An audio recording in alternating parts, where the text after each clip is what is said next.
we need to start with a bit of singing to get your voices in good fettle. So, a couple of days ago, it was this man's birthday. So, 1, 2, 3. Happy birthday to you. Happy birthday to you. Happy birthday, dear Supermac. Happy birthday to you. Hey! We'll not give you the bumps. My birthday happened to be Saturday and it was a fucking shit day. Yeah, that Newcastle United aren't the best present givers, that to be certain. But they were present givers for Sheffield Wednesday. Let's get that out of the system, Mal, because I've been foaming since Saturday. I've got to be perfectly honest. Disappointed, angry, and it doesn't come because of the good run. I just think that was another competition we could have competed in. Newcastle United aren't going to win the Premier League, but give yourself a chance in both the cups and that. Eddie Howe's been brilliant, not going to criticise him. I'm not a Premier League manager, but I just think ultimately 8 changes, there was too many changes on Saturday. What did you think? I couldn't agree more, Steve. It's not a large and strong squad, but it's a very, very good first team. And to make all of those changes, I think it completely upset the balance. Not only that, but some of the finishing was absolutely atrocious. It wasn't just bad misses, it was a complete lack of ability in how to do it. Newcastle, I think they had over 70% of possession. Yeah, 22 shots. Can you remember the Sheffield Wednesday keeper having to make a save of those 22 shots? Isak, yes, 1. It was absolutely appalling, it really was.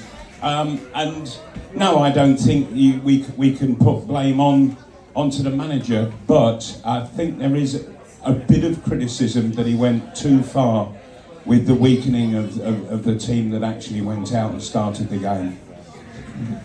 Dubravka starting in goal, did that surprise you? No, not really. He's come back from Manchester United, where he wasn't getting any play time at all, and so that's one of the changes that I think is quite acceptable in that situation. But it was all the outfield changes. It just the defence was weakened too much, I felt, and the midfield really struggled, and I was trying to work out just what was going on, and for the life of me, it just appeared a shambles, and I thought, well, how on earth do you put it right? And it was difficult because it was so bad, so badly organised, and I think that in that situation, players were looking around going, somebody help us, please. Isak obviously got a much needed 45 minutes under his belt. Of course, we've seen him play earlier in the season at Anfield, scored 2 great goals, 1 wrongly chalked off as we all know. But he's come out this week and said that he doesn't play on the left-hand side. So you've watched him a couple of times now. What's your take? Where can we best utilise Isak? Right, he's more a right-sided player, but also he doesn't like playing with his back to goal, whereas Wilson will do. He's quite happy to do that.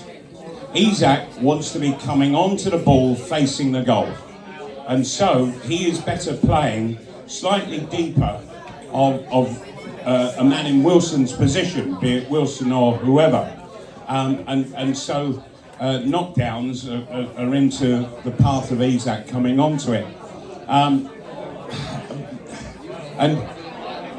he looks a very average player, if that, when he's pushed to the left, or if he's got his back to goal. He's got big strengths, and you've got to play to them. So he needs to be facing goal all of the while. No ASM at the weekend. We've spoken about it many times in this bar. Definitely splits opinion. We need ASM tonight massively, whether it's starting or whether it's on the bench. But we need him to turn up, Malcolm, 100% fit and 100% focused. And we need him for the rest of the season, don't we, in that kind of attitude. Steve, I understand what you're saying, but oh dear me, you can't get blood out of a stone. With St Maximin, I've said this before here, but I will say it again. 2 questions. How many goals has he made? How many goals has he scored? And neither is good enough. And if he has, when he's actually playing, he spends that much time on the ball. If he's not shooting or crossing, it's all a waste of time. He's just using up time, using up possession, all for nothing, all to sort of make himself appear better. He thinks he's doing brilliant. He's not. You need to make goals and score goals. He's not doing any of that. He's got to start doing it. Otherwise, he's a waste of time and he's a waste of possession. Transfer window's open. Newcastle not making any moves at this moment in time. Eddie Howe come out last week in his press conference and said it's never going to be an early window for us, this one. It's going to be a day-to-day thing. We're going to see how injuries are to the squad, and they expect some activity potentially later in the window. Where do Newcastle need to strengthen? Personally, I would bring in a centre-forward, a goal-scoring centre-forward. Yeah, I would get one in now if there is the right one available. I think that we can't afford constant injuries to Wilson. Isak needs that man who is happy to play with his back to goal ahead of him, and get somebody in so that when Wilson is injured, that they don't pick wood, because I really do believe that dreadful, awful miss just summed up the season that Wood has had. It summed up his career for me, as far as being a Newcastle United and a Premiership player. That get rid as soon as possible. He just isn't good enough whatsoever. And so I do think that it's important to get the right guy in up front. Yes, there are other areas that could be strengthened, but I do feel that you can say, okay, well, yeah, we can rely most of the time on Wilson. You can't. That's such a shame, because he is good enough to do that, but you know that he's going to miss more than half the games that remain. And Isak needs somebody who will play with his back to goal, up ahead. And so, yeah, I feel that that's where the strengthening needs to happen, because and it was just emblazoned on the performance on Saturday against Sheffield Wednesday. We need somebody to lead the line up front. I'm officially now going to stop defending Chris Wood in front of you, Malcolm. I promise. No, you can defend him all you like.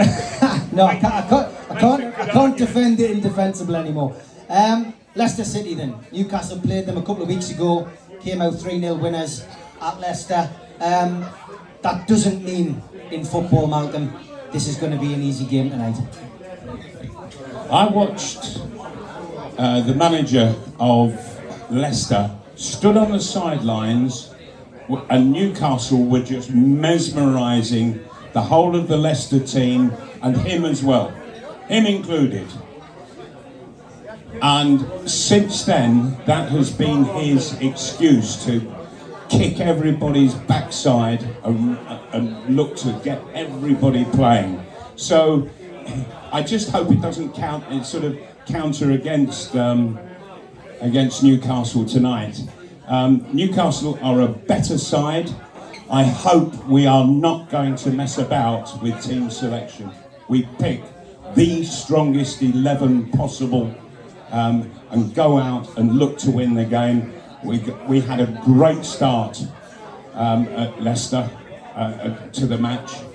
2-0 up within, I think it was about 6 minutes, wasn't it? It'd be wonderful if we could have that kind of a start tonight. I think that we've got to get rid of the bad taste of last Saturday. Yeah, get rid of it very, very quickly. Get playing, get the football going, get the ball moving about, and let's go out and not just win the game, but do it with a real bit of confidence, and show that Saturday was just a dreadful one-off, and that can be completely sidelined in our memories. And of course, it's a semi-final that awaits us. So yes, absolutely. So tonight can lead to exciting times. I just find it so very disappointing. I was really hoping that we could be looking at seriously getting right on to the death in both cup competitions, and that we didn't have to rely on league position too heavily. But that hasn't worked out after Saturday. Let's make it happen tonight, though.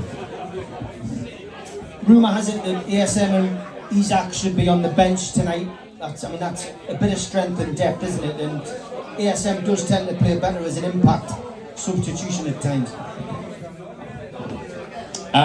Yeah, I suppose so. But impact means making a difference for the better, and he doesn't always do that. He makes a difference, but it isn't necessarily for the better. I just go back, quite simply, to the two questions: how many goals have you made? How many goals have you scored? They're not enough. In fact, he doesn't shoot enough. He's disappearing too often up his own backside, and in bandages as well. That's an absolute nonsense. That he's making his excuse before he gets on the pitch. That's the fact of the matter, and somebody should pull him to one side and say, do you realise how ridiculous you look? Okay, I'm going for a tight 1-0 win tonight. What about you? Now, I'm hoping to see a reaction from all the players to the real disappointment that we experienced over the weekend, and no, I'm going to take a 2-0 victory, and maybe even more. Okay, ladies and gentlemen, Supermac will be in after the game. Put your hands together for Supermac.